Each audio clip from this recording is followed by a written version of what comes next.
So this is Tea with LSAT Steve. I believe this is number 9. And tonight we're once again trying something new, doing something a little bit different, law school personal statements. A lot of folks don't know, but inside my LSAT courses over at LSAT Unplugged, I actually cover law school admissions as well. I cover the personal statement, the diversity statement, character and fitness, optional essays and addenda, letters of rec. Why? Because people were asking for it. Obviously, if you're taking the LSAT, you're probably applying to law school, in which case you've got to handle all the application stuff too. And so since folks were asking for it, I'm doing it.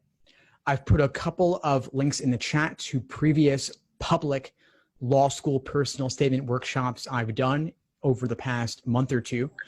So if you're looking to get a taste of what my general thoughts are on law school personal statements, check out those links. One of those includes a general Q&A I did as well. And so I'm not doing Q&A tonight. I'm not covering the basics of what a law school personal statement is and what it isn't, because I've done it already.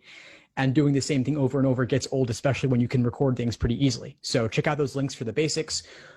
What we're going to do here is a little bit different. We're going to spend a bit of time doing some deep dives with particular individuals' personal statement situations. I'll do a little bit of hot seat coaching, and then I'm going to workshop some actual law school personal statement drafts that were submitted to me over the Facebook group and Instagram. So the LSAT Unplugged Facebook group, the LSAT Unplugged Instagram. If you're not already members of those or following me there, please do. That's where I found these personal statement drafts. And so those folks get their statements workshopped by me tonight, where we've got 5 on the agenda. Before that, we will do some hot seat coaching. And before that, I want to just invite you to take a moment to think about your personal statement topic. If you're here, you're probably not done with it yet. You probably came here looking for answers, looking for guidance, either to get hot seat coaching yourself or to learn from the experiences of others. And so I want you to invite you to imagine for a moment that whatever your resume, whatever your background, whatever your personal situation is, it's enough. You don't have to have started an NGO to save the world. You don't have to have been involved in a lawsuit or had some personal exposure to the law. Obviously, if you have, that's fantastic. But even if you haven't, that's okay too. Whatever you've got in your background alone at this point in time is enough. You can write about literally anything in your personal statement. The question is how you go about it, how you frame it. And so that's the place I want to play from today. I also want you to imagine that if you're staring at a blank screen with a cursor blinking in a Word document or a Google Doc, get something down. Even a bad personal statement draft is better than nothing at all, because that gives us something to work with. So if you're at the blank screen stage of your personal statement, take some time after this call, tonight, tomorrow, whatever, take 20 minutes, just free write, and then we can move forward from there. But get something down. Even 100 words, 200, 300 is enough as a starting point. You can always expand from there, but it's hard to go from 0 to 1. So tonight I want you to go from 0 to 1 in some way. Think of one story from your background, one thing you'd want to share with the world, or at least share with the law school admission officer. Get that down on paper, get that down on the screen, and then we'll move forward from there. Now, I've got some folks on the agenda who share their stories and share their struggles over email, so I want to bring some of them in. Hi, so I graduated with a bachelor in elementary and special ed, and I'm trying to become an advocate in the special education field, and I think getting my JD is going to help me achieve this goal. I started writing my personal statement. I struggled a little bit to think of a topic, but then I remembered an intervention I made working in a special ed classroom with a child with a learning disability. So I just kind of been struggling to make it sound like I'm going to a law school and not a master's in education right now. Sure. Well, it's great that you have that real world experience. You talked about the IEPs over email. That's individual educational program? Yeah. Right? Okay. Yeah. So I got the sense from your email that you were looking to advocate for these students to perhaps get them the proper help, the proper support. Is that correct? Correct. So what were some of the struggles you faced in navigating, I imagine, some bureaucracies and achieving that goal? Well, the biggest struggle in making that plan was definitely the research, making sure it was appropriate, because I didn't feel very secure in myself, even though I had 3 years of courses in elementary and special education. I didn't feel like I was ready to make that intervention plan for this student because this was a real student with a real disability, and that was kind of a struggle I felt going through with that. Also, I could see that some of the teachers weren't so open to the intervention, some who weren't with a background in special education. So that was another challenge that I had while doing that. Cool. So that all sounds fantastic to me. Okay. You've served as an advocate. You've navigated some bureaucracy. You've had to fight for this particular student. You're representing them in a sense. And there were some folks who were not necessarily on board with that. Okay. So I see a lot of drama, a lot of struggle here. Did you ultimately persevere in this? Yeah, I did. That's even better. And if you hadn't, that would have been fine too. It's not necessarily about the end point. It's about what you learned along the way. But this obviously doesn't hurt. So this all sounds fantastic to me. Now, I guess the question you were asking me before was, how does this differ from simply pursuing a master's? Right. How does it differ? What would a master's involve? What does the law involve? Yeah, I mean, I don't know. I just feel like every time I write it, I end up sounding like I'm applying for a master's program, which in some cases I am. There are dual programs with a JD and a master's in education, but for some schools where it's just solely JD, I'm having a hard time making it sound like this JD is going to help me achieve my end goal here of being an advocate, because there are special education lawyers that do come into schools. So that is something that I'm interested in pursuing one day. So what exactly does a special education lawyer do? They come in and they make sure that the special educator is following the IEP, the general educators are giving the appropriate accommodations to that student, and just following the IEP to what it's written for that student. Okay, so they're serving as a check. They're doing some oversight in a sense. They're giving some accountability there. Right. And they're advocating on behalf of this particular student. Right. If the parent feels that the IEP isn't what their student needs or their child needs, and the school's kind of disagreeing with the parent, the advocate can come in and step in for the parent as well. Cool. So it sounds like you've gotten a real taste of what that's like based on your experience. Right. So I would just say, highlight that. Okay. Now, to address your concern more directly though, what would a master's program involve? After getting the master's degree, what would you be doing instead rather than being an advocate, presumably? If I was to just simply pursue a master's and not pursue a JD. If I was to pursue a master's, what would I be doing instead? I would probably go back to teaching. Sure. But yeah, if it was just solely a master's degree, it would just be for teaching. Right. And so that would just simply equip you to be a special ed teacher, be a teacher in general, perhaps at a slightly higher pay grade, perhaps. Plenty of teachers have master's degrees. That's fantastic. But they're doing something different in particular, because as an attorney, you would be serving as an advocate. You'd be coming in from the outside. Correct. And you'd be advocating on behalf of one particular student at a time, perhaps. Right. Yep. So just emphasize that. Okay. That's a good point. But I think your story already highlights the advocate in you, and it highlights the kind of work that you'd be looking to do already. So you've already gotten a taste of that. Okay. So just call that out. That's perfect. Anything else going on for you? I think that was my biggest challenge, honestly, just feeling that that story was good enough for a personal statement, and just trying to focus it more toward the JD, which I feel like I can better do now. So thank you. Fantastic. Do you have a draft yet? I'm working on a draft, yeah. It's kind of feeling like a story, which I don't know if that's exactly the way I should go about it, but it's a work in progress. Well, a story's fine. A story is certainly more compelling than not a story. So right. I would say you're probably on the right track. Just go deep on this particular story, this particular anecdote, okay, and call out and emphasize the role that you played as an advocate. Okay. Perfect. Fantastic. Well, thank you. Charlie, you emailed me as well. You had some challenges you were struggling with. You want to share more? Hi. So I think my biggest struggle is like trying to stick out, because I don't feel like I've done like this crazy thing or lived this crazy life or experienced like a crazy trauma. So I think like I feel like my personal statement's just going to be like boring.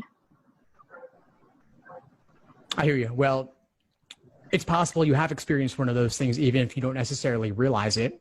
I certainly wouldn't want you to go out and try to experience a trauma in order to get better writing material. But whatever you have at this point, like I said, it may be enough. So why do you want to go to law school? Let's start there.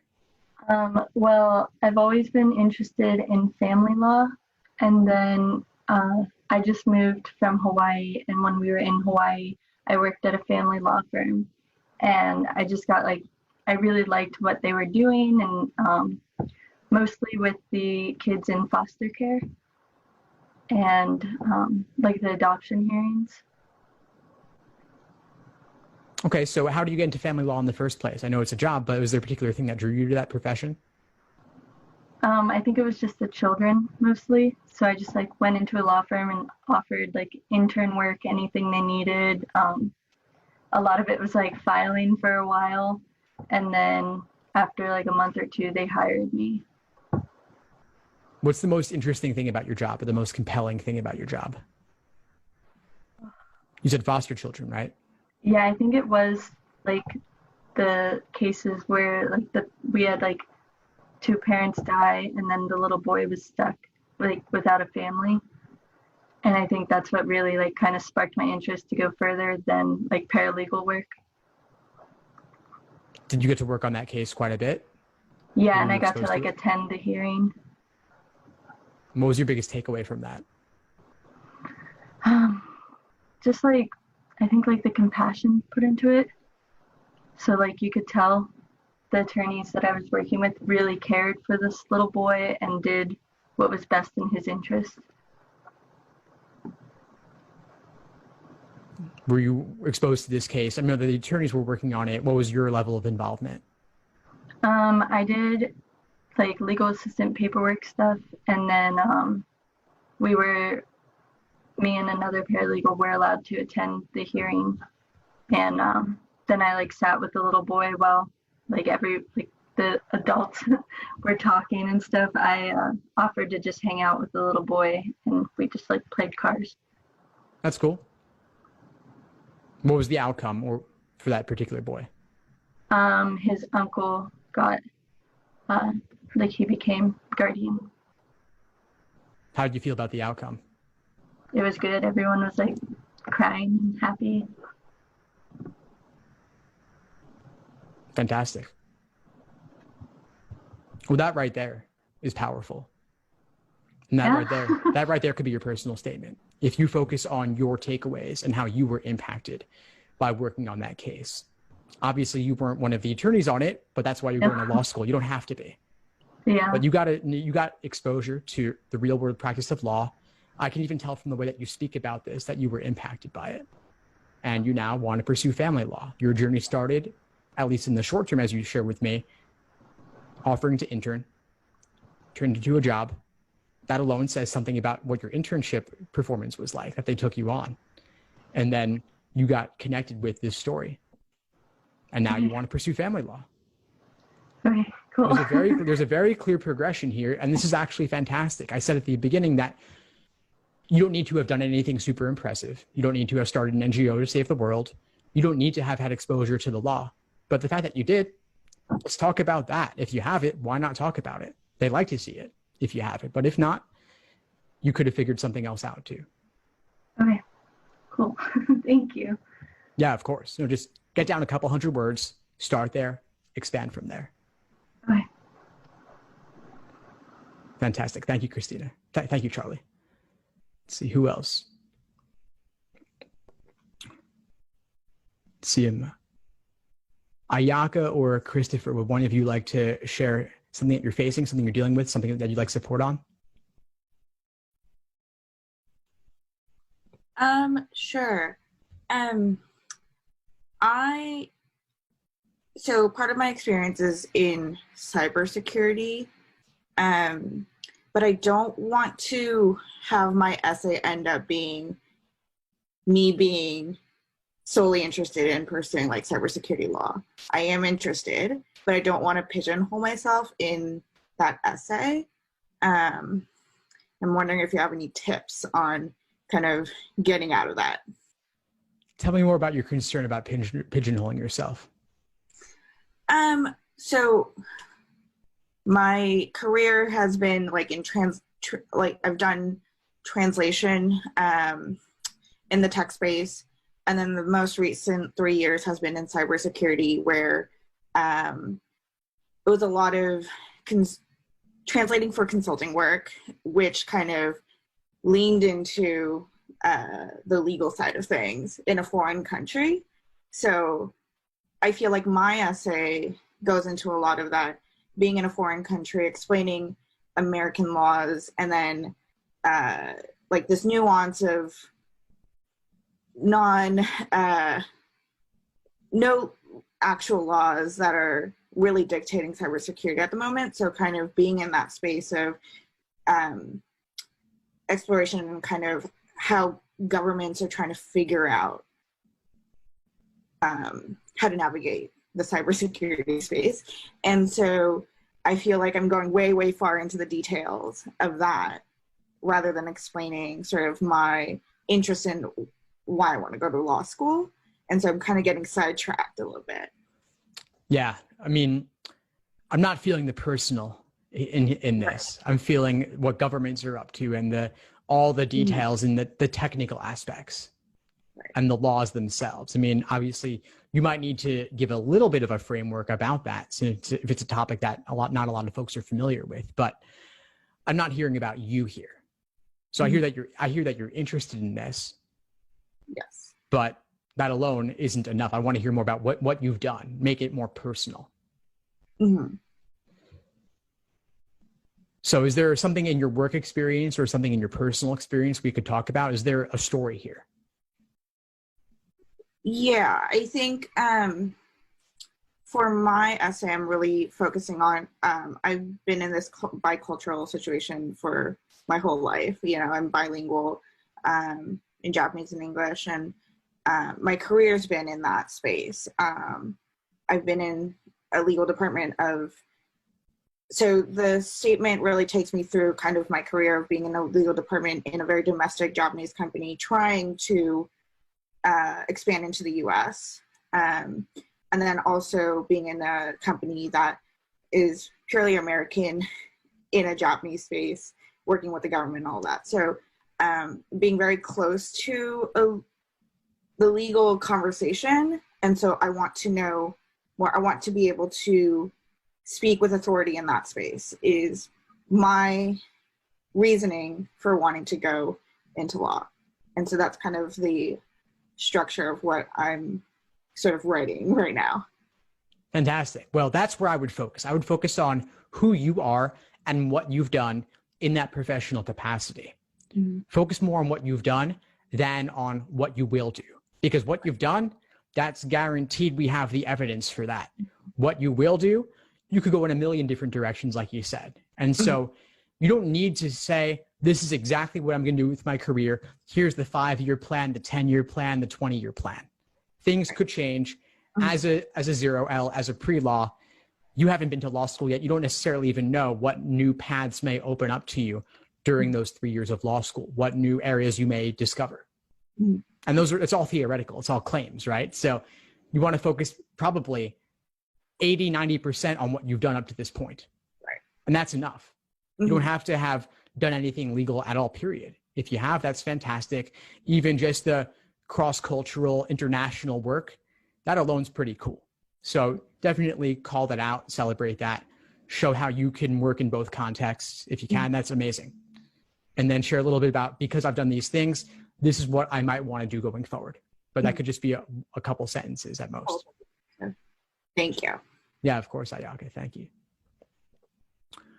All right, folks. Well, we've got a lot of other things on the agenda for tonight. We actually have 5 personal statements that we're going to workshop. And so we will undoubtedly go beyond an hour. If you have to leave after an hour, totally fine. No worries.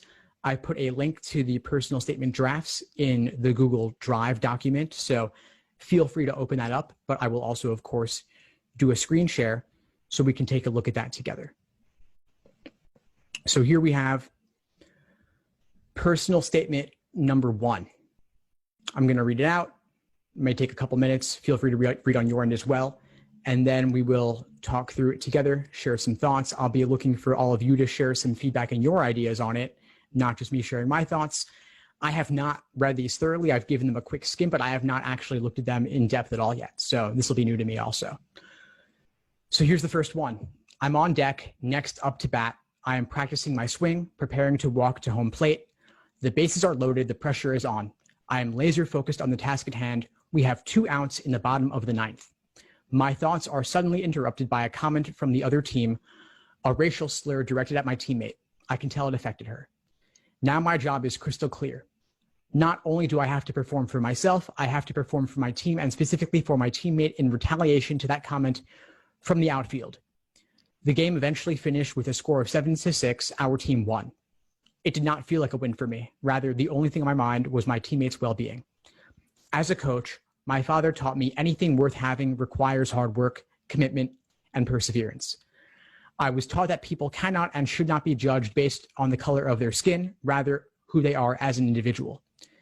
As a young girl growing up in a predominantly white suburb, race was simply a verb meaning a running punishment to the outfield with the loser having to collect the bases. Race had a completely different meaning to me, most likely because it was never something I had judged against me. Sports should always be a space of inclusion, a safe space where athletes are connected and have an obligation to one another. Oftentimes, team is family and we rely on each other. Although this may not be the case for all athletes, my obligation on that bantam softball game day was to my teammate, and now it has broadened to all marginalized athletes in sports. Despite confusion, sadness, and anger at that time, I am no longer scared or intimidated by these racist comments. I am motivated to use my voice and I want to be empowered by my knowledge. As a lawyer, I believe I can make a difference and will make changes to the institutionalized and systemic racism that is, after decades, still deeply embedded in professional and collegiate sports. I do not take my privileges lightly. I believe it needs to be utilized to the best of my ability to mobilize change for people who have less of a voice in society.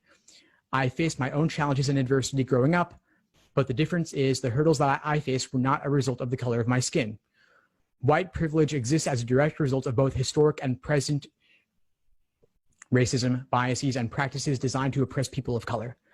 I'm not here to simply advocate for those who don't have a voice, but to help ensure that those who are oppressed get their voice and advocacy that they deserve. There are added barriers to success in the sports industry for people of color. I commit to listening and amplifying the voices of these marginalized groups. I believe that law school in the UK would be ideal for me for several reasons. These prestigious schools are internationally recognized, diverse, and multicultural, and I will gain experience with a law firm while completing my degree. As a sports lawyer, I believe that I can change people's perspectives. I can better serve the industry and help those in need. Through a combination of academic, athletic, and life experience, coupled with my vocational background, I know that I can be a catalyst for change. Just like any other space in society, the sports industry should be a place of diversity, a place where skin color should not facilitate positions of leadership. I know that an overwhelming amount of challenges face me as a woman, both in the sports industry and law school.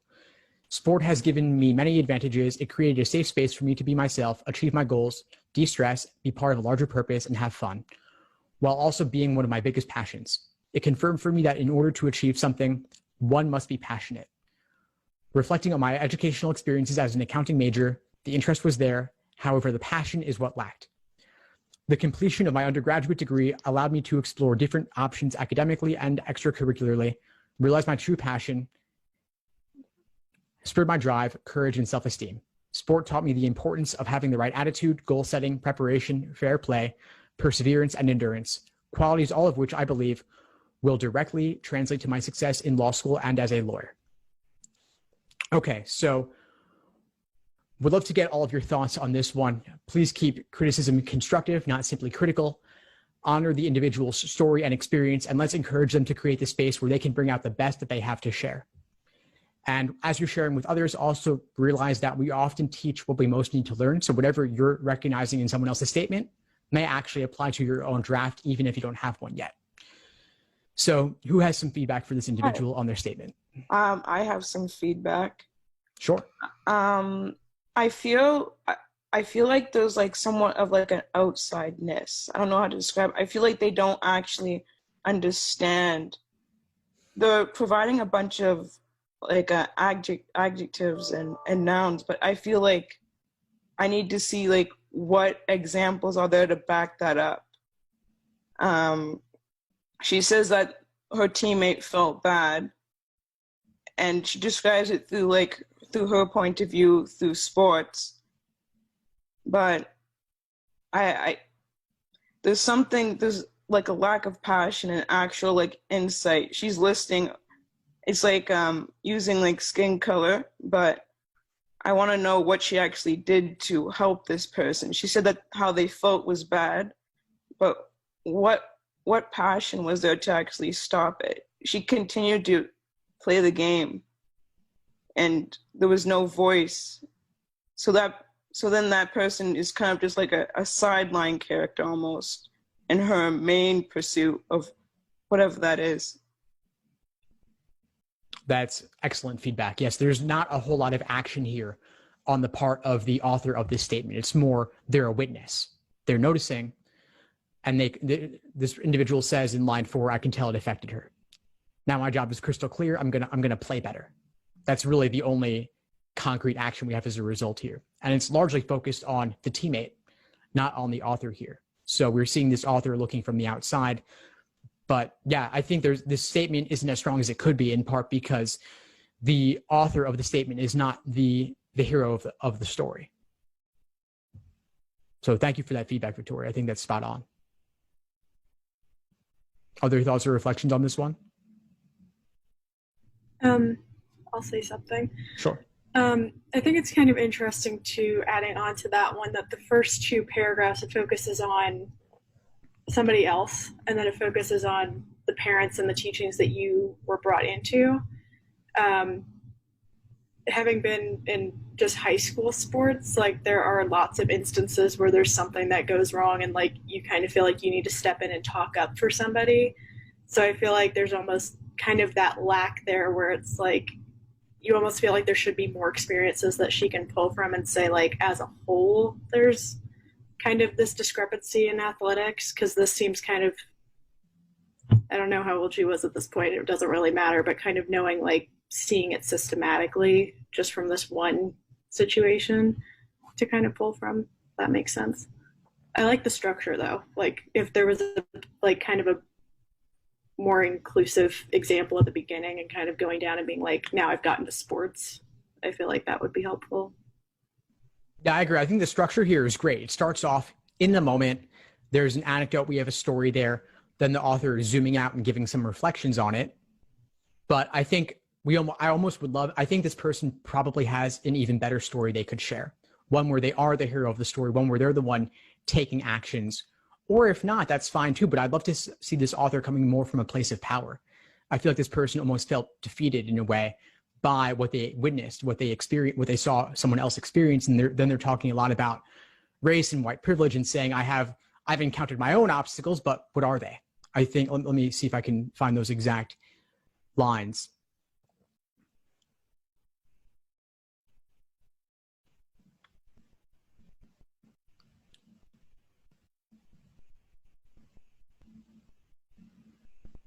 Not seeing it at the moment.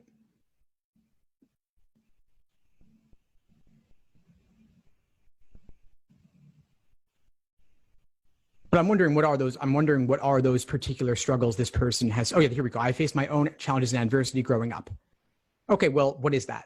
Share that, because that's undoubtedly transformative for you in some way. So I want to see, okay, well, what were you transformed by? I'm sure that the person who experienced this racial slur, perhaps one of several, that person was impacted by that far more deeply than this author was. So I want to hear what this author has been impacted by in their own life. Or if they were so powerfully impacted by what others experienced and how they witnessed that, what did they concretely do? I see a lot of vague general statements here in this essay, in particular, this paragraph. I'm not here to simply advocate for those who don't have a voice, blah, blah, blah. Those are promises about the future, but what have you done? That's what I want to hear about. I want to hear about what you've done. I want to hear about a story in your life where you did something, not just what somebody else experienced. Then there's a lot of space here devoted to the future going forward. And I talked about the future should be a small percentage of the statement. The present and the past should be far more. I'm not really sure even why this person chose to focus on race in particular. I feel like this one anecdote, I feel like if this, maybe this was a prompt for the essay, maybe things are different in the UK law school admissions program to which this person was applying. I can't speak to that particular context here, but it's not clear to me that this is the best topic for this person in particular. Too much of it is vague, too much of it is general, too much of it's focused on the future. That's my general take on it. I don't know this individual. I don't know the resume, but I imagine there's probably other things they could be talking about as well or in addition.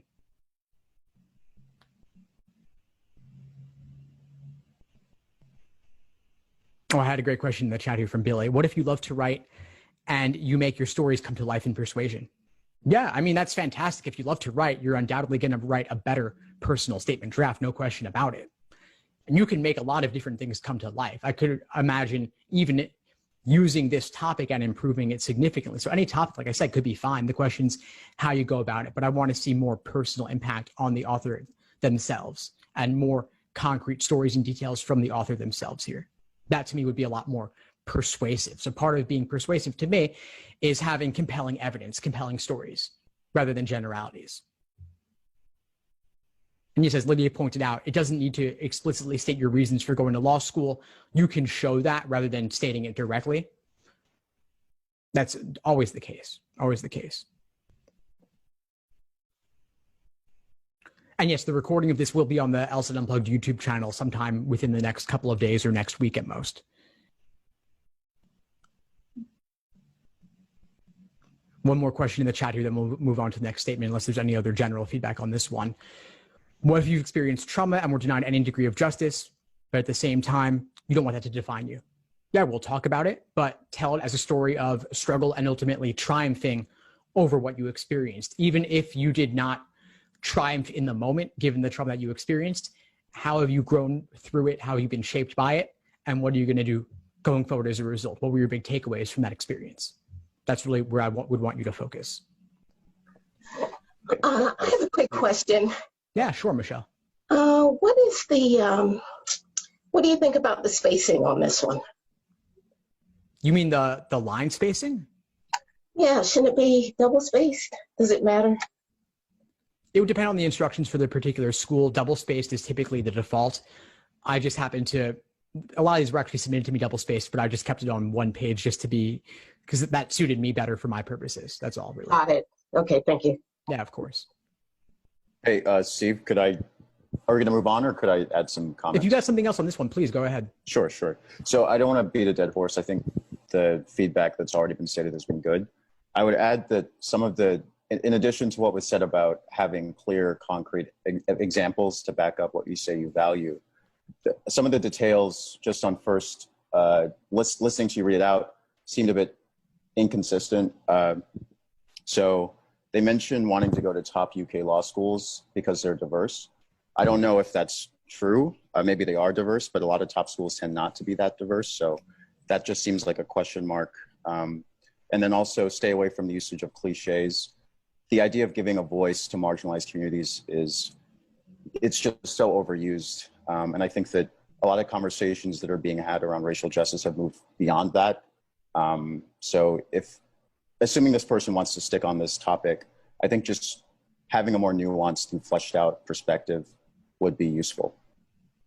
No, that's fantastic feedback, Richard. That occurred to me as well. It seemed a little bit general. That's why I was kind of thinking, was this person assigned this topic or did they just feel that they needed to write about race in particular? Because it felt like they don't have enough exposure to the topic or haven't really thought it through enough to have something unique and original to say. So I feel like they would want to go through more drafts to get to to discover and develop their own unique ideas around it or their own unique take on things. So I agree with you 100%. And we want to avoid all the cliches, certainly. And that's why I think getting feedback from others can be useful to call them out. Yeah, fantastic feedback. Thank you. All right, well, let's move on to the next one. It's on the third page here. On March 16th, 2016, what I thought would be another ordinary day in the life of a Division I student athlete took a turn for the worst. I remember everything vividly, from the smell of the grass to the humidity in the air. I began to stretch, taking in all the moments, squinting from the sun's brightness. I began a search through the crowd for my mother. There she was, mid-crowd, wearing a white and green shirt with my number on it. I smiled and waved, heading to the huddle, beginning to take the field. The scrimmage structure was grueling and intense, but I performed well. After the scrimmage, I took pictures with fans and talked to the locals who seemed overly ecstatic about what they had seen. This had become the routine, but in the middle of a conversation, a trainer notified me that the head coach wanted to see me in his office. I jogged up the ramp, taking off my shoulder pads as thoughts raced through my head. Since the end of the season, 3 other players and I had been competing for a scholarship. We were all sacrificing time on the weekends, staying up late to study, doing extra workouts, and spending a few nights crying. Was it all finally paying off? I walked into the coach's office, overcome with excitement at the prospect of finally being able to relieve my mother of the financial burden of supporting a student athlete. I sat next to my mother with my brother on my lap. I smiled, looking up towards my coach as he announced that I would be receiving a scholarship. But after he finished speaking, the emotions around me didn't seem to be as joyful. Overwhelmed with emotion, I glanced over towards my mother and noticed she was crying. My demeanor abruptly changed as my mother looked over and rubbed my hand, tears streaming down her face. She informed me that on her recent checkup, she had been diagnosed with metastatic stage 4 breast cancer. I sunk into my seat, devastated. I grew up in a single-parent home, with my mother playing the role of both mother and father. She had embraced our situation and led our family with grace, dignity, and a strong character. Through my mother's actions and example, she instilled in me the values to become a well-rounded young man. And now, the happiest moment of my life was overshadowed by the terrifying revelation that my mother didn't know if she would make it to the next year. Coaches came in, offering comfort and words of encouragement, but all it was to me was white noise. It felt like everything had come crashing down, but all I could do was remain silent. My life had changed. I had to balance being a caretaker and an athlete. My nights became restless. Monday through Thursday were spent at school juggling classes, homework, practice, and workouts. After workouts on Friday, I would drive 2 hours from Tampa to Orlando to accompany my mother to her chemotherapy sessions. The house would have to be cleaned, floors mopped, rugs taken out, counters bleached down, and bed linens changed. I placed trash cans around the house in case my mother became nauseated and couldn't make it to the bathroom. She lost more and more hair after every treatment. My anxiety about being underprepared for a game was now replaced with doctor's office anxiety. Excessive worrying under fluorescent lights accompanied nail biting. My mother, however, exuded the same strength she had always had as a football mom. Even though I could see the pain and uncertainty in her eyes, she would offer the same comfort after a loss. A situation like this quickly put life in proper perspective. Finding the courage to overcome adversity can be challenging, but having it made that transition possible. I'm equipped to help others do the same. I want to be a lawyer mostly because it would give me the ability to help people who are less fortunate than me. My mother didn't have anyone capable of giving her legal advice or helping her, and she eventually began to drown financially. Everything that my mother went through, at the time she needed help reviewing bills, there was no one there. So if I could help one family, it will be worth it. Whether it is looking over documents, files, and receipts in connection to the suit, I would be there. A lot of cancer patients accumulate a large amount of debt, which leaves them concerned with how they will survive or who will take care of their children. I want to be there for people who have no hope and feel like they can't make it to tomorrow, those whose quality of life has been threatened. I want to be able to give someone's mother or father peace of mind. It is of greatest importance that I find a university that supports my commitment to public service.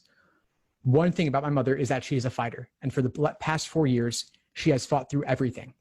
That inspiration, level of determination that has been instilled in me is something that I pride myself on when I was an athlete, and I will do the same as a law student. Through all of my experiences, I learned the importance of time, which is our most precious resource. So it's in our best interest to make the most of every opportunity.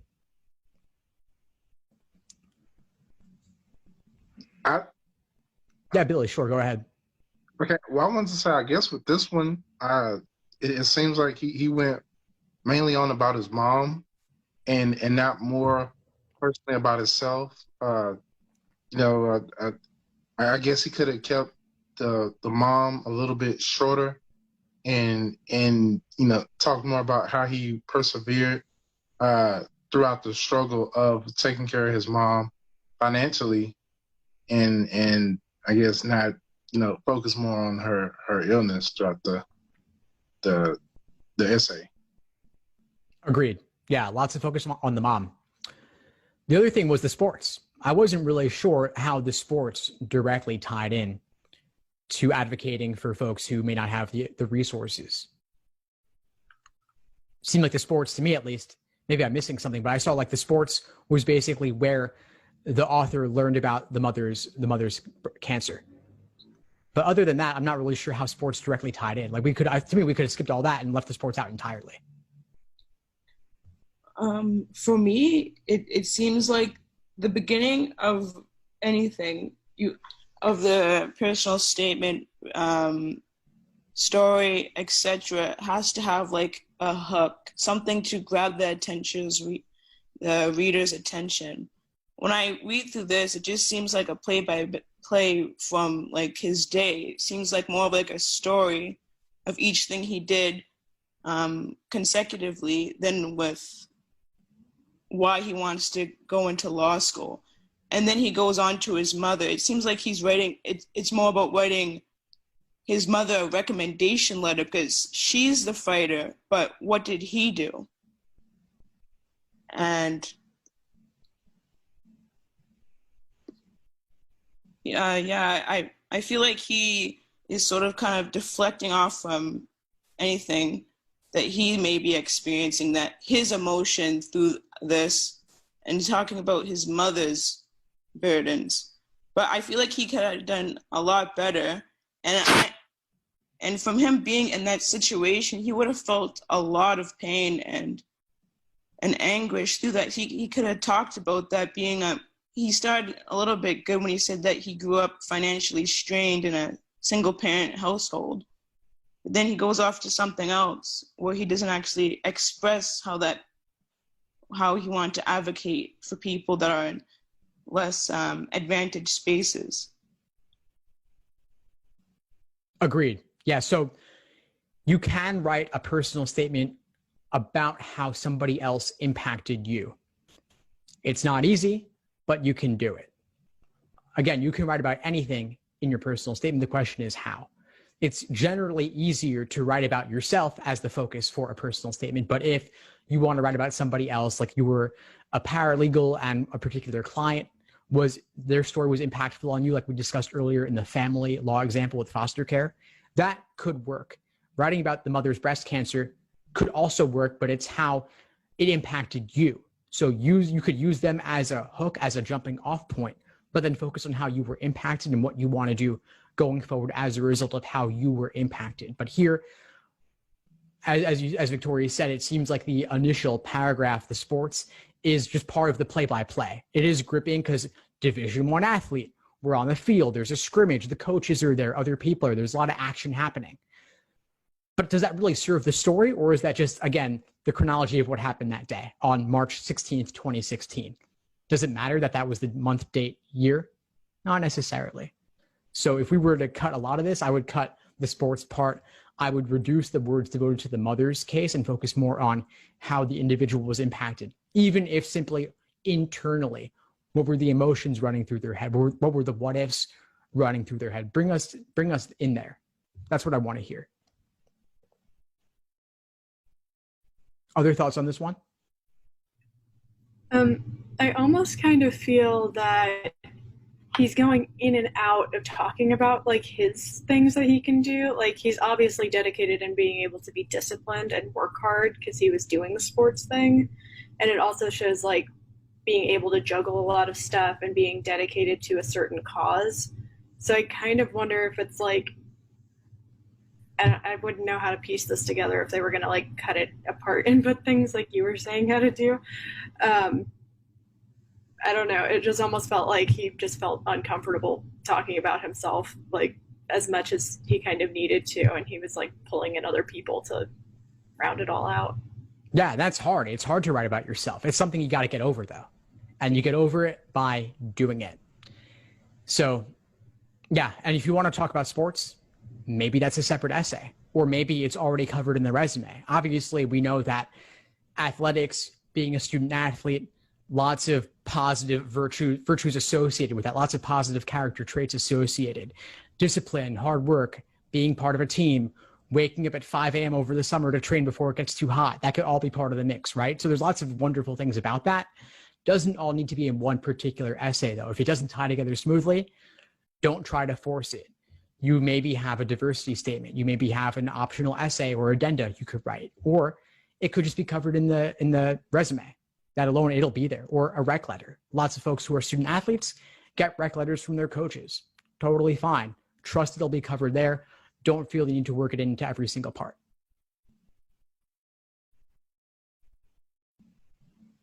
Anything else on this one? All right, let's go on to the next. By the age of 5, I learned that I was undocumented. My status had been so ingrained in my childhood that it was a common topic of conversation. My father often recounted my family's long journey from El Salvador to the United States. We would be sitting at the dinner table and he would begin to explain how at age 4, I walked across the desert, how he carried my 2-year-old brother on his back throughout the grueling journey, and how he and my mother left their lives and all that they knew behind in our country. His recount was always punctuated with the promises of what I could achieve in America. Though then, I did not understand that what being undocumented meant. I was naive about how my status would ultimately impact every aspect of my life. All I knew was that I was enraged every time my parents refused to travel to SeaWorld San Diego, despite my persistence. It was later revealed that my father's reluctance to take long trips was due to his fear of being stopped by the police. My family's status also impacted their career paths and stifled their ambitions. My mother worked as a cook and my father worked in construction because they did not obtain the appropriate documentation to have higher paying jobs or pursue their own goals. However, it was not until the summer of my junior year in high school that the implications of my status affected me directly in the course of my own pursuits. I was getting ready to apply to college and felt a great sense of excitement. I was finally on the way to achieve the success that my parents assured I would receive. The feelings of eagerness and enthusiasm were soon replaced by anger and confusion when I revealed that I was undocumented to my college counselor. I learned then that I did not qualify for federal financial aid. I also realized that my hopes of attending a college outside of California were slim because many scholarship programs required U.S. citizenship. As a high-achieving student, I felt like my world had been turned upside down. I was going to be denied the opportunity for higher education simply because of my status. Anger infiltrated my body. I could not help but think that this was all unfair. That fall, my father learned about the Deferred Action for Childhood Arrivals, DACA program. Admittedly, I did not know much about DACA, but obtaining deferred action brought a sense of assurance, excitement, and hope to my life. I felt relief because I no longer feared deportation. I felt excitement because my social security card and work permit would expand my employment opportunities and allow me to be financially stable. But most importantly, I was filled with hope, as I knew that I had the opportunity to attend the college of my choice. Receiving DACA changed my life. Through DACA, I was granted a national scholarship for DACA students. I received a full scholarship to a prestigious institution in Pennsylvania. I was able to travel to and from Los Angeles without fear, as I now possessed a California ID, and I had the opportunity to gain valuable insight and experience from my internships throughout college. Though DACA opened various opportunities that I would have otherwise not been awarded, I know that more must be done to advance the lives of millions of others like me. My undocumented experience has allowed me to empathize with those who seek a better life. I have gained insight into the issues and needs of the immigrant community, which will ultimately help me advocate for new immigration policies. Pursuing a legal career will allow me to bring professional expertise back to my community and will equip me with the skills needed to develop a framework for immigration law.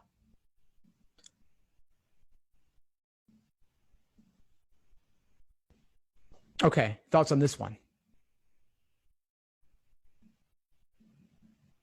Is it?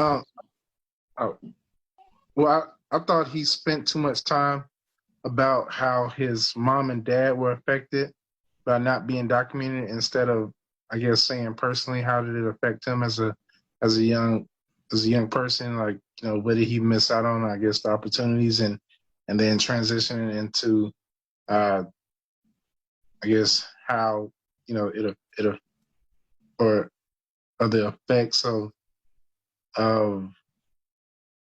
I mean, I guess the effects of not being able to go to SeaWorld and not feeling, I guess, included in general society.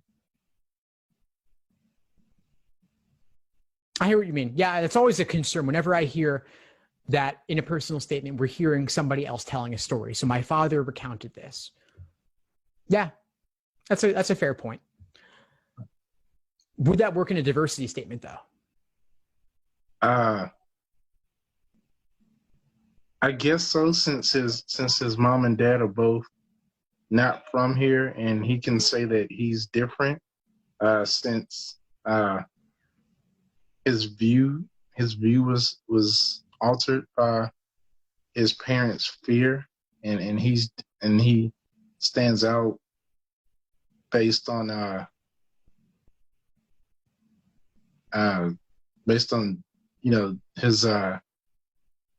his experiences, I want to say, and I guess DACA could have been included in diversity statements as well, instead of putting in his personal statement. Yeah, I'm just planting the idea. We could come back to it, but it's a thought that I had. Okay. Victoria, did you have some thoughts? For me, it almost feels like the story feels kind of shallow and cold, because he's undocumented, yes, but he didn't find out that he was undocumented until he was in high school and he was about to apply.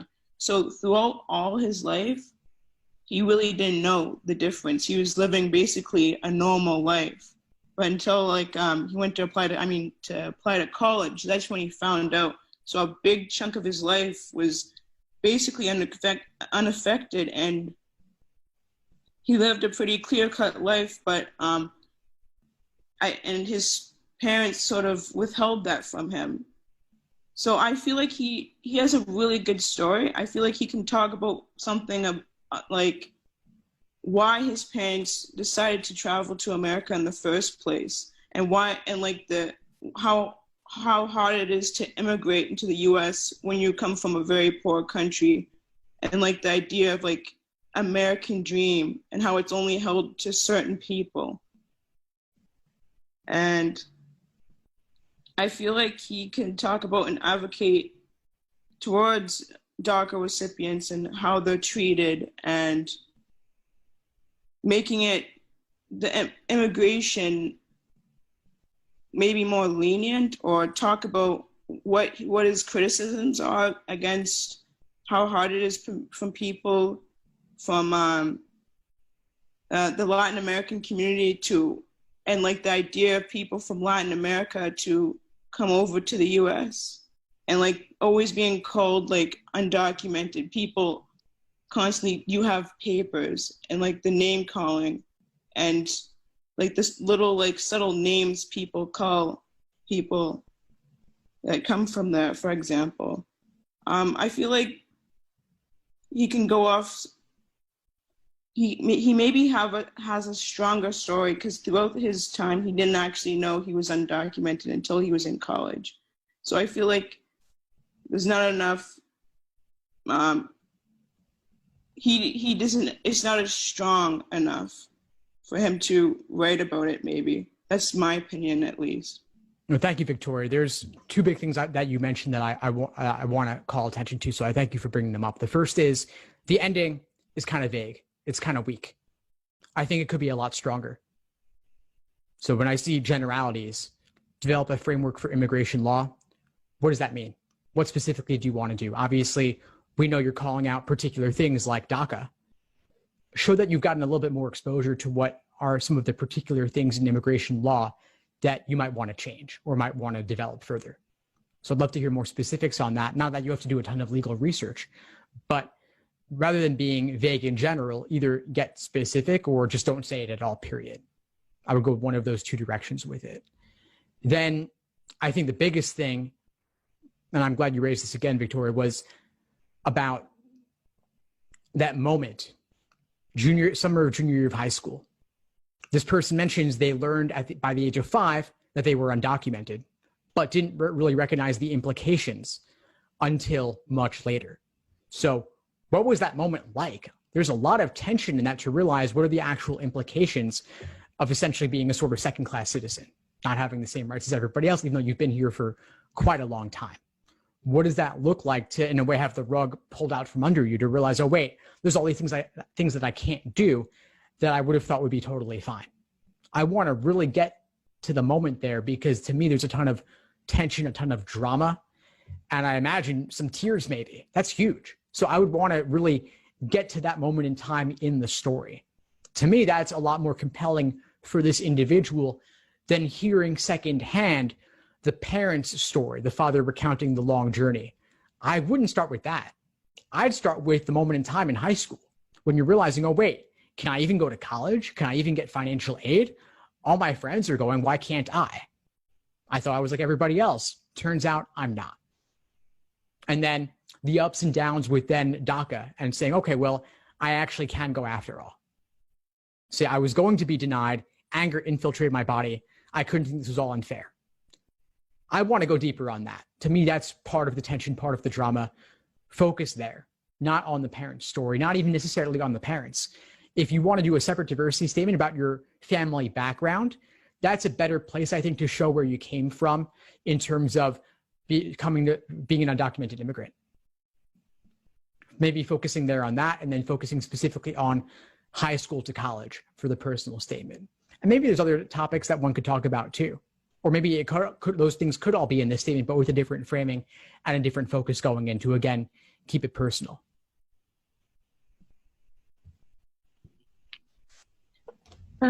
I personally didn't mind the referral to the parents and how he kind of started out the story. I really liked the fact that it was kind of this narrative where we get this build up and now we're somewhat invested because now we know where it comes from and the trials and tribulations.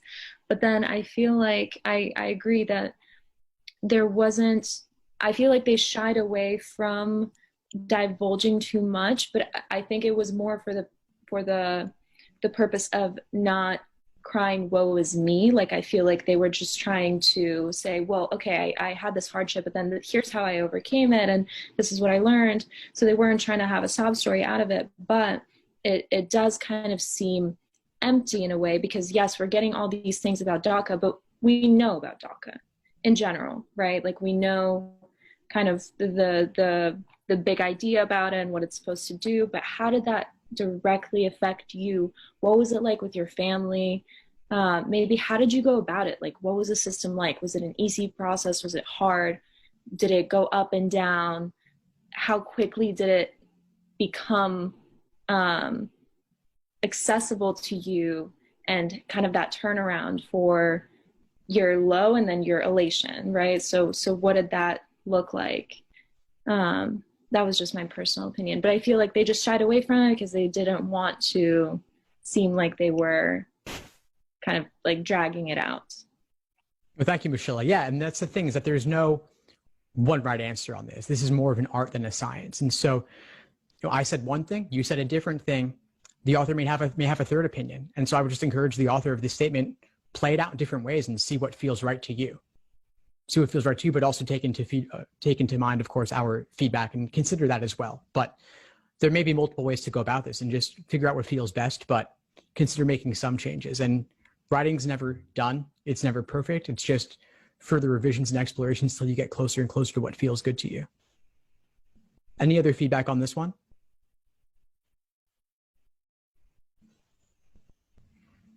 All right, well, let's go on to the next. Okay. Almost every morning, I would wake up at 4:45 in the morning, put my best dress pants on, my nicest button-down blouse, and my giant sweatshirt for the cold morning. I would be carrying along my heels in the blazer my mom had bought for me to make sure that I looked the part, even though she always made it clear to me that I was the part.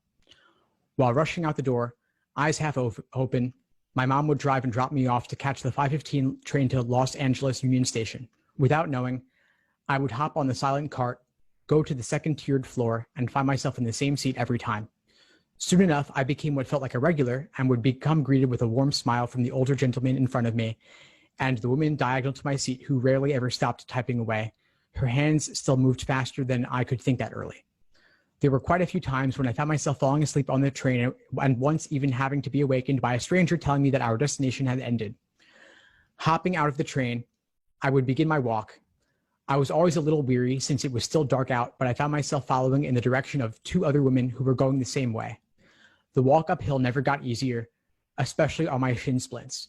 Still, even more on my heart. It should be to no surprise that I would continuously find myself walking alone in the early hours of the morning past several tens of people who found those streets to be their home. Walking on the sidewalk amongst them felt intrusive to their space, so I always felt a need to power walk even faster. Finally, a little after 6:45 a.m., I found myself walking into the largest prosecutorial office in the nation, the Los Angeles District Attorney's Office. It was immediately easy for me to have a sense of overwhelmingness and pride, knowing that I was chosen and felt lucky to be considered part of their team. It was not instantly that I felt like one of them, since there were apparent differences based on looks and my perception of their socioeconomic status. Still, with some time, I started to get comfortable and felt included. I would be invited to lunch at the trendiest sushi spots in downtown, run errands to pick up flowers for Administrative Professionals Day, and be invited to the office holiday parties. Far too often, I would find myself in settings with the district attorney's office outside of an office, and instead laughing around a table, lounging around, and feeling like one of them. However, my reality would always settle in when the day would come to an end and I was by myself taking that same walk downhill, walking past the same tents as the morning, hopping on the soonest train back to my reality, rushing to find my way to work. Every day, I found myself wanting more and more. Every morning, I felt as though it was worth the sacrifices to wake up and be part of the nation's largest prosecutorial office. Far too often, my parents expressed their support and showed how proud they were of me for making it and being a part of that community. A community filled with prosecutors and law enforcement, people who they look up to maintain justice and protect us. However, what my parents did not understand was that every day I was there, I witnessed more people like my family on the other side of a prosecutor's table than prosecuting. My parents, unbeknownst to them, do not understand the social implications of what it is to be known as the largest prosecutorial office in the nation. It comes at the high cost of marginalized groups of society that look like the community from which my parents and I belong. Being known as the largest prosecutorial office in the nation comes at the cost of so many lives and entire societies. A position of power such that the district attorney's office holds a lot of responsibility that my parents, the public, and sometimes people in the office can lose sight of understanding. Each day walking into that office, there are decisions to be made as simple as what I should get from the cafeteria to breakfast as difficult as should negotiation deals be prepared for a defendant who is still a teenager but has had prior serious convictions. Walking to court always felt surreal until it set in that life is so fragile and every day going to court meant something much more critical than the internship I was participating in for class credit. I watched a 16-year-old testify to holding his best friend in his arms before he died. Children testified to why their dad should not be incarcerated. A mother watched her teenage son's last moments of life.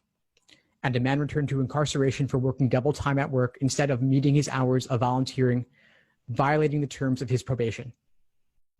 People sleep on the streets surrounding that office, and somehow, each day, they are neglected to the protection of a home. Decisions were made every day that had lifelong impacts, like citing the person on the street whose resources and community have failed them. However, people ignore that there are systemic issues that do not allow for that man to volunteer, because who can choose between volunteering for free and feeding your family another day? When there's a choice to be made between the two, it can leave you on the streets near the same building that declares to protect and serve justice. Individuals are being criminalized every day for failing to surpass the odds of oppressions that have been set before them. I often think of that man who appeared in court knowing that he did not fulfill his probation requirements and how much he was set back even more for returning to incarceration. There are times when justice creates and perpetuates even more violence in marginalized communities. How is it possible that liberty can exist when people are treated to feel like intruders in their own communities and places of power? The unit in which I worked with supported and learned to understand me, but too often, that is not the case. Individuals can be discouraged and turned away from professions where there are more people against them than with them. There is a need for people who understand these systemic causes and are representational of the groups in which they are serving. Okay, thoughts? I have a couple. Sure, please. So I think that right off the bat, this person would benefit from proofreading. There were a couple like turns of phrase or sentence structures that I think could be edited. So at one point they say our destination had ended. I think maybe our journey had ended or we had arrived at our destination. Later they say the community or the neighborhood to which they belong. I think that should be from which they belong. And then in the, I think the last paragraph, the question you read out that starts with how something something. I didn't see a question mark. Just stuff like that. I think they should review the structure of their sentences, make sure that they're using things properly. And then in terms of the actual content, I think that the beginning should be shortened. I think that in the beginning, they talk a lot about the culture and kind of like their first impressions of getting to the prosecutorial office. And it reads a bit like a chapter in a book where maybe the reader has more time to get into the crux of the story.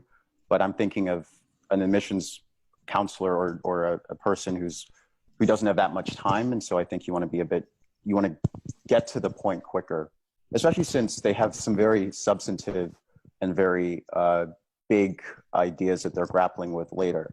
So obviously they're working in a prosecutorial office and they're witnessing the responsibility of prosecutors to levy charges against people, and what are the implications, the social implications of that? How can that perpetuate unjust systems? But I think that their engagement with those ideas is fairly shallow, especially in the beginning where they're talking about like being part of the team and feeling comfortable. I'm like, that can be taken out. Like you need to get to the part about what you were witnessing. And I think that they didn't, first off, the fact that they ended with a question about, how can this work? Does this person think prosecutors can serve any kind of good function? Do they no longer want to be a prosecutor? Do they think that they do more harm than good? I don't know. Like what big questions did the experience leave you with? But also I'm not saying you have to have every question answered, but I feel like I was left wanting. Like how are you, what impression did this experience leave on you?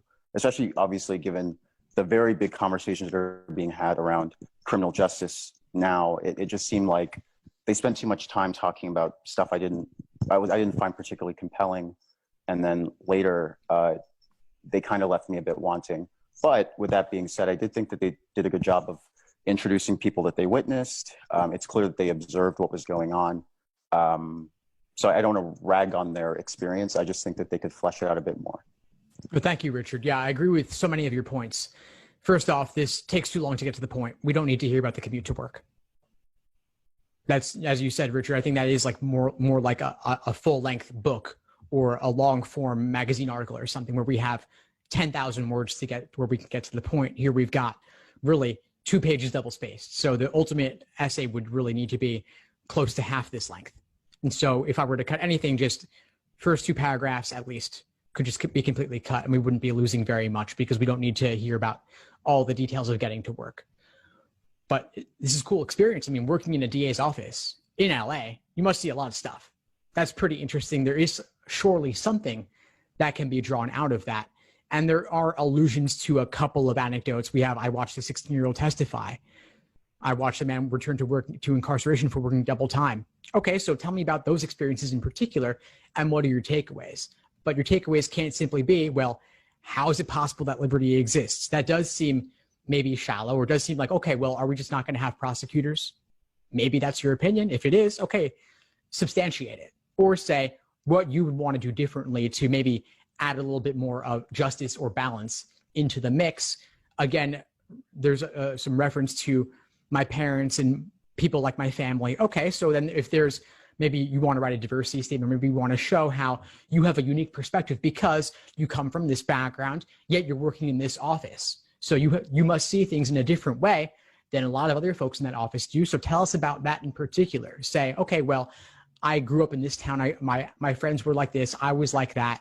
Yet I got this job here somehow. And so when I see someone like the 16-year-old, or I see someone like the man who was incarcerated for working double time, what does that mean to me? And how might I want to do things differently? How does that motivate or inspire me?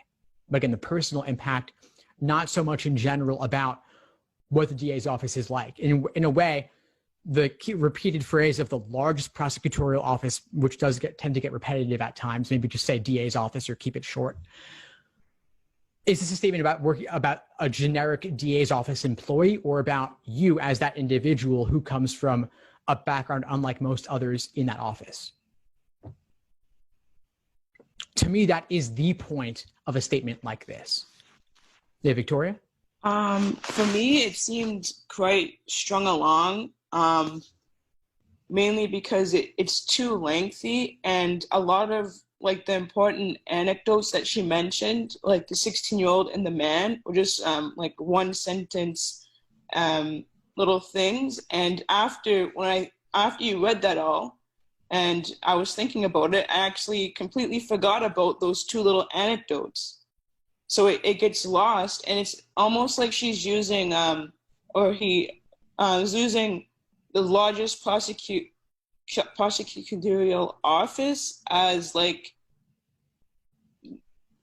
the stronghold of what's holding the essay together. It's kind of like, I did this, okay, and I don't have to do any work. I mentioned this, so I don't really have to do any extra writing and provide that I'm qualified because I worked at this place, so I don't have to do anything else. And I feel like like you mentioned before, you said that you could write about other people, but it's very difficult. And I would like her to tie it to her own personal experience instead of just a play of like and with short little examples of what she did in the day. There's a lot of parts that could have been that should have been excluded, but she added them anyways. So the main thing about it is it loses a lot of people's attention. It makes them actually forget about one of the important parts that she mentioned. Thank you, Victoria. Yeah, those details, those anecdotes of others do get lost. But again, I wouldn't even make those folks the focus. I think one could go deeper on them, but the real power here is, as always, in the personal. So I think this part here is where I would want to expand. To me, that is where the most power lies, the most potential lies in this particular statement. So I would draw that out, as I said. Yeah, Leslie? I just want to say, so like I said in the chat, personally, I really liked it. I mean, obviously it wasn't perfect, but I felt they had a lot of potential and they had a lot of emotion, obviously bringing up those anecdotal cases. I just wanted to say, and maybe I interpreted it different, but for the beginning, when they were giving like kind of a background or what's it called, like the setup, it did definitely kind of go on for a little bit too long. But I think what they were trying to do, at least what I saw, is trying to contrast between like the suits and briefcases and like the world of law and like corporations and blah, blah, blah. And like they were trying to contrast it with, you know, people who are sleeping on the street and, you know, people who don't have homes and they're living in tents. So if they would have made that a bit more clear, I think that could have helped and it would have definitely added an emotional element. But yeah, like I said, I think it's really interesting. I mean, I really like criminal law, so I thought it was well written, and I think their experience was really cool. But again, it was a little lengthy. But overall, I think this is one of the best ones that we've gone over. So that's just what I think. Well, thank you for sharing, Leslie. Yeah, you make a good point. First off, I think this person does have a lot of writing ability, and it is interesting. I think it took a while to get to the point, given that we're looking at this as a personal statement, not as a day in the life. I think as a day in the life or as general expository writing, if I knew this person had, let's say, 1,500 words, I wouldn't mind these two paragraphs because they are setting the stage. I do get like the suits versus the tents. I think in this particular like sentence, walking on the sidewalk felt intrusive to their space. So I felt like I need to power walk. Okay, so that's bringing us into the head. That's kind of a unique way to think about it. Like 5 in the morning, 5:30 in the morning, walking to work. Not a lot of folks are in that situation. You know, 5:30, I can't say I've been walking around LA at 5:30 in the morning in that kind of neighborhood. So that is interesting to me. But does it serve the function of a personal statement? Or is it that general social commentary that others reference as being somewhat shallow?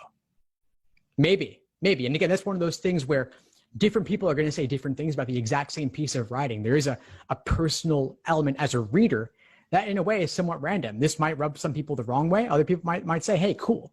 But knowing this is a personal statement in particular, I would tend to look more for getting to the point, bringing us inside your head and not just, I don't want to hear general social commentary from a personal statement. I don't really care about the person's general opinion.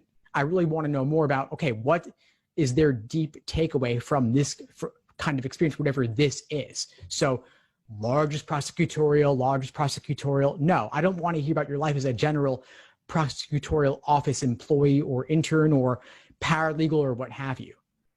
I want to know, okay, well, how has this deeply affected you, or how have you been impacted by it in some other way?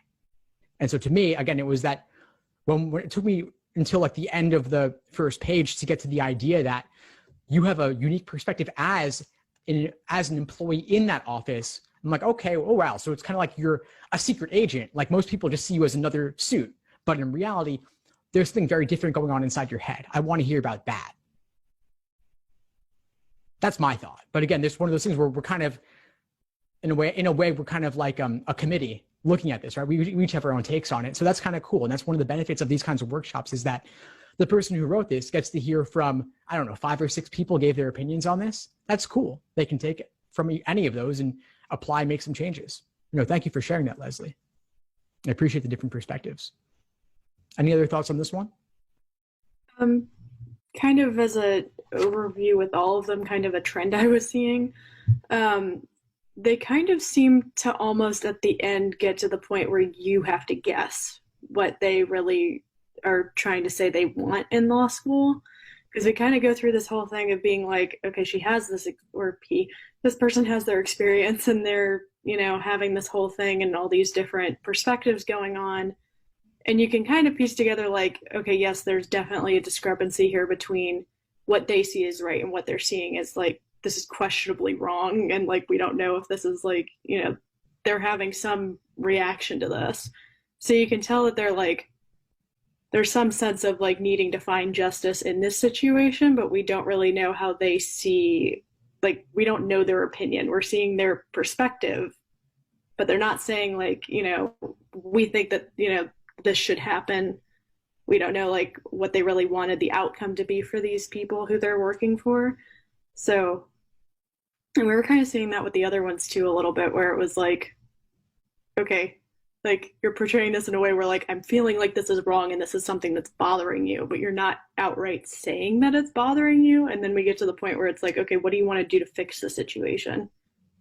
So that's kind of, that's interesting. Yeah. I think a lot of folks do tend to want to use that as a wrap up sort of idea, where it's like, I want to go to law school to change things. Right. So is that good or bad? I don't know. I think it makes sense. I get why you would put that at the end as a wrap up. That's not necessarily a problem to me. No, I was just saying like, I don't know how to say that, but it's like, you can tell that they want to fix something. I'm just confused, like when they're saying that there's a problem, how they want to fix it. Like, I'm not seeing any way of them kind of saying like, I think this is wrong and we need to change this. I'm seeing them saying, I'm seeing all this questionable stuff and something needs to happen to it. And I want to go to law school. And they're kind of, at least with this one, seems to be that discrepancy where it's like, okay, what do you want to fix though? Yeah, that's a good point. Okay, I get what you're saying. And that's where it comes down to, is it shallow? Is it well thought out? Do you have concrete goals that you've really thought through a bit? Like in this one here in particular, there is a need. Okay, well, there's a need. Okay, what are we going to do about this? I don't know. You go fix it, right? Like we need somebody to decide, okay, I'm going to stand up and take action on this. I want to go to law school to do X, Y, Z. So do I want to be the progressive prosecutor who changes things from within? Have I decided the whole system is corrupted? I want to work on the defense side. Am I just giving up altogether and I'm going to go do tax law, right? Like there are a number of different paths you can take. What do you want to do with it? And so I think taking a clear stand to say like, I'm motivated to do X, Y, Z, and that's one of my major reasons for wanting to go, or I want to definitely do this. Either's fine. You don't have to say exactly, I pledge to do X, Y, Z. I'm signing a blood oath. Like things can change, right?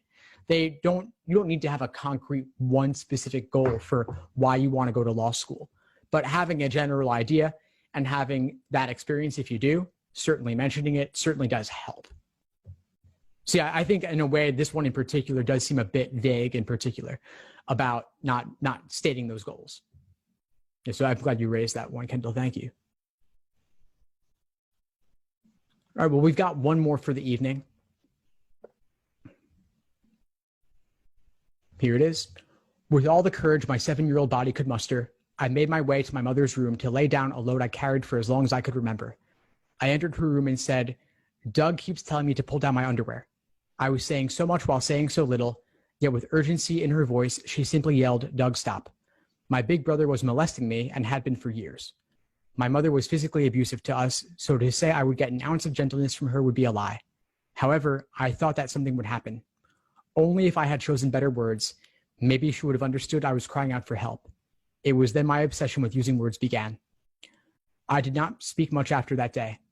I grew to be conscious of the words I selected, the time I said them, and to whom I allowed to listen. Abuse can have a tremendous effect on the psyche. For me, it created paralyzing anxiety, self-doubt, and fear for what I could not control. I did not stand up for that little girl then, but every day since I have been trying to make it up to her. I vowed then that without a doubt I would go to law school. I wanted to fight so badly for the unheard and children who were going through similar circumstances. The issue was I fought for everyone but myself. I've always been terrified of heights, never allowing myself to be a few feet off the ground. Yet there I was, 10 feet above water, knowing I had no other choice but to jump. Seconds later, I dived so deep in the water, I felt as if I would never come up. I breached the top to where I hear my boot camp instructors yell, "Keep swimming, you're okay." And that is just what I did. From lasting 10 minutes in the gas chamber, putting out fires, and rigorous physical training, I never thought I could make it through boot camp in the US Navy. I would tell myself I would never be able to do 50 push-ups and I would never be able to run a mile and a half in 10 minutes. To my surprise, I succeeded.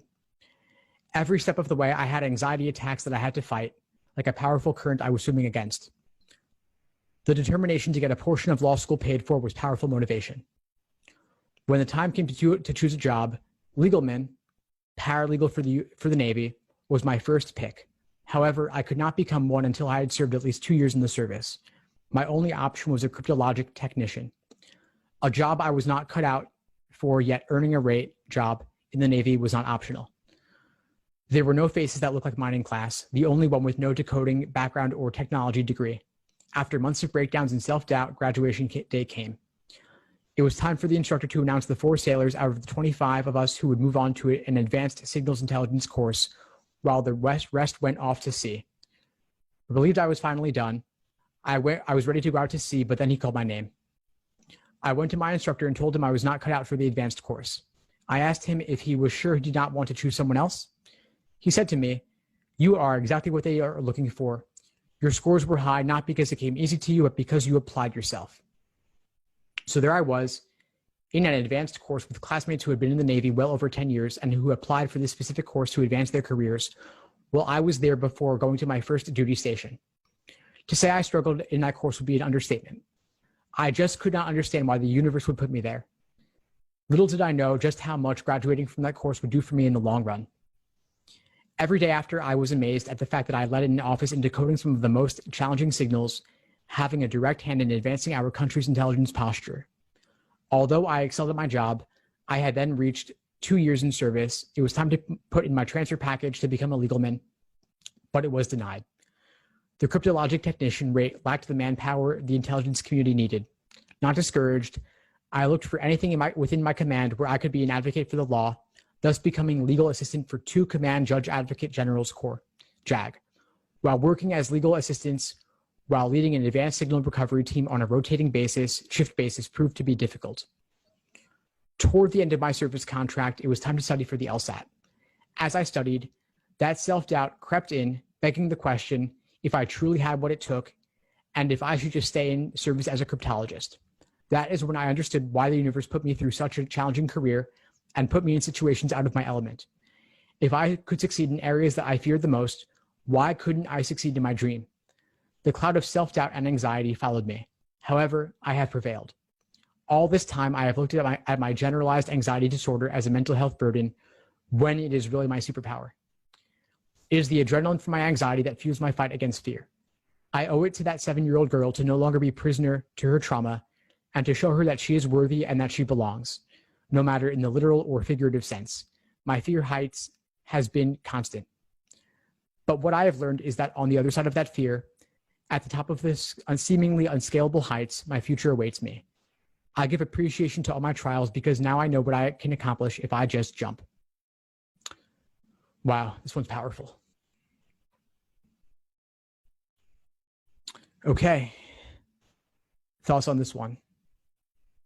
I think with this one, it seems like she's kind of unclear really why she wants to go into law school. And you can kind of sense it with the, I guess, kind of going around as to how crypto didn't tie in to the legal profession rather than personally how the class or how her experience or even, her making it through that course fits her for the challenges of rigorous academic study, I would say. Yeah, there's that question. Why law school? Definitely. I also have questions about how this all ties together. I feel like there could be multiple statements in this one. Victoria? For me, it got a little bit confusing because she mentions herself, I believe, in like the third person, and it got a bit confusing for me because I was like, does she mean herself or some other little girl? And it seems like she views herself as like the underdog, and she got a little bit of, she rose up in spite of all that happened to her, but then she talks down about herself, saying that she wasn't able to do this, she didn't get this job. And I feel like she should take more value in herself for getting this far. I feel like she's pushing herself much down than actually the strong person that she is. Because a lot of people can't say the same thing from experience, all the things that she did and how far she has gotten despite that. So I think it's a very powerful essay, like you said, but I feel like it needs better structure, and she needs to know better like talking points, like better structure and style, because it changes from the beginning. It goes on one topic and then it goes something, and she talks about the Navy. I feel like there should be somewhat of a connection between the two different paragraphs to help tie it in, or else it feels more disorganized. Yeah, I think she opens and closes with her 7-year-old self and then jumps to the Navy in between. But again, how do those tie together? And I agree with you on the underdog thing, actually. And I sense that she's viewing herself as an underdog, as someone the odds are always against her, maybe even as a victim sometimes in many contexts, obviously with good reason. But what's the story that she wants to tell? What's the theme she wants us to take away from this? I think are some questions that maybe she has some space to play with. Leslie?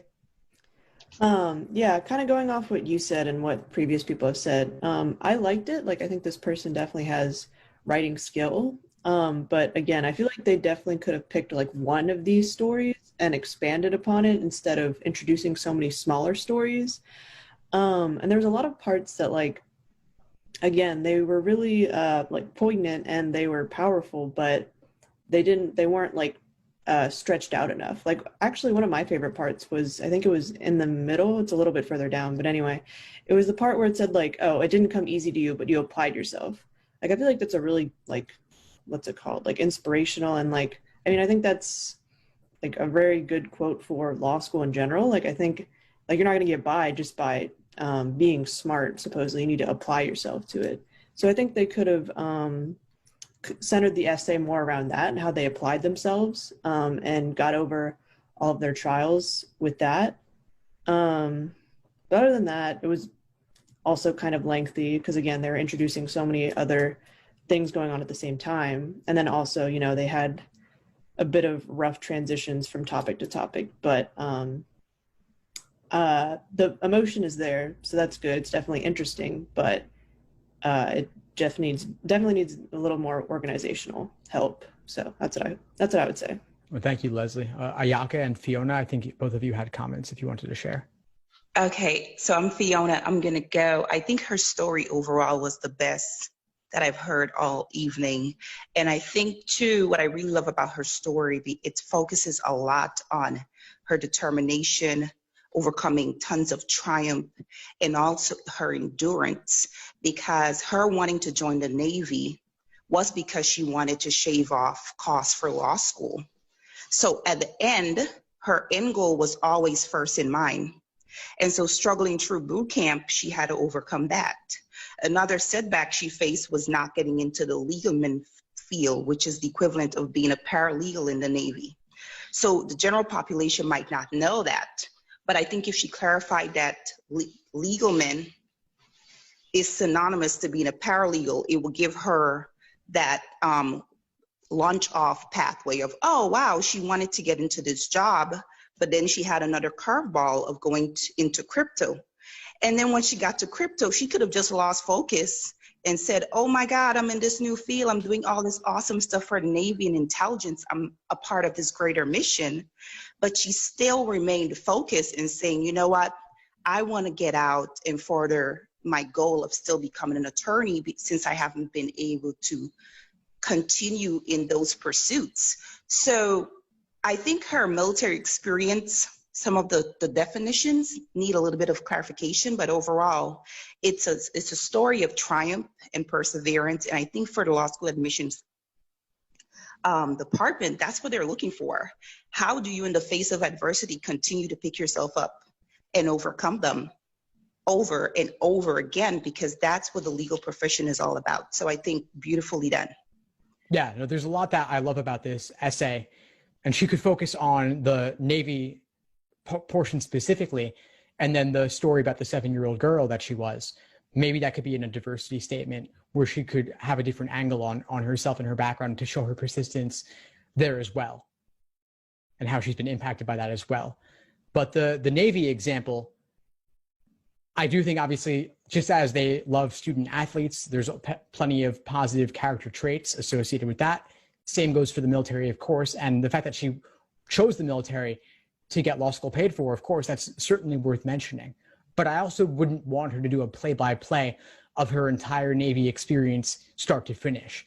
This paragraph where she talks about this, then that, then that, then that, I'm not sure that we need that, because that's more like a resume to give just the list of the different things she did, or she could have done this, she did that instead. I don't want it to, this shouldn't be a work experience sort of thing.